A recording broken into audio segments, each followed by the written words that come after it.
যুক্তরাষ্ট্রের president Donald ট্রাম্পের প্রশাসন ছাড়ার ঘোষণা দিয়েছেন বর্তমান বিশ্বের অন্যতম শীর্ষ ধনী এবং বৈদ্যুতিক গাড়ি নির্মাতা প্রতিষ্ঠান টেসলার প্রধান নির্বাহী কর্মকর্তা ও সামাজিক যোগাযোগ মাধ্যম এক্সের মালিক ইলন মাস্ক। এক্সে দেওয়া এক পোস্টে তিনি এই ঘোষণা দিয়েছেন। ট্রাম্প প্রশাসনের ডিপার্টমেন্ট অব গভর্নমেন্ট এফিসিয়েন্স বা ডিওজির প্রধান হিসেবে দায়িত্ব পালন করছিলেন তিনি।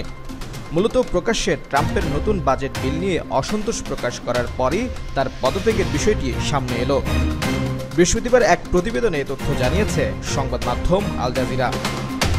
গণমাধ্যমটি বলছে, মার্কিন ধনকুবের ও প্রযুক্তি উদ্যোক্তা ইলন মাস্ক জানিয়েছেন তিনি প্রেসিডেন্ট ডোনাল্ড ট্রাম্পের প্রশাসন থেকে পদত্যাগ করছেন। বিশেষ সরকারি কর্মকর্তা হিসেবে মাস্ক গত কয়েক মাস ধরে সরকারি ব্যয় হ্রাসে কাজ করেছিলেন। স্থানীয় সময় বুধবার রাতে সোশ্যাল মিডিয়া প্ল্যাটফর্ম এক্সে দেওয়া এক পোস্টে মাস্ক লেখেন, বিশেষ সরকারি কর্মকর্তা হিসেবে আমার নির্ধারিত সময় শেষ হওয়ায় আমি প্রেসিডেন্ট ডোনাল্ড ট্রাম্পকে ধন্যবাদ জানাতে চাই এ সুযোগ দেওয়ার জন্য। তিনি আরও লেখেন, ডিওজি মিশন ভবিষ্যতে আরও শক্তিশালী হবে এবং এটি সরকারের একটি জীবনধারায় পরিণত হবে। ডিওজি তথা ডিপার্টমেন্ট অব গভর্নমেন্ট এফিসিয়েন্সের শীর্ষ পর্যায়ের ব্যক্তি ইলন মাস্ক। এদিকে হোয়াইট হাউসের এক অজ্ঞাতনামা কর্মকর্তা বার্তা সংস্থা অ্যাসোসিয়েটেড প্রেসকে মাস্কের পদত্যাগের বিষয়টি নিশ্চিত করেছেন। আল জাজিরা বলছে, মাস্ক চলতি বছরের জানুয়ারিতে ট্রাম্প প্রশাসনে যোগ দেন। তার লক্ষ্য ছিল যুক্তরাষ্ট্রের ফেডারেল বাজেট থেকে অন্তত $1 ট্রিলিয়ন ব্যয় কমানো। তবে ডিওজি এর ওয়েবসাইট অনুযায়ী এখন পর্যন্ত তারা মাত্র $175 বিলিয়ন সাশ্রয় করতে পেরেছে, যা মাথাপিছু $1088.96। অন্যদিকে ট্রাম্প প্রশাসনে মাস্কের নিয়োগ ছিল 130 দিনের জন্য, যা আগামী 30 মে নাগাদ শেষ হওয়ার কথা।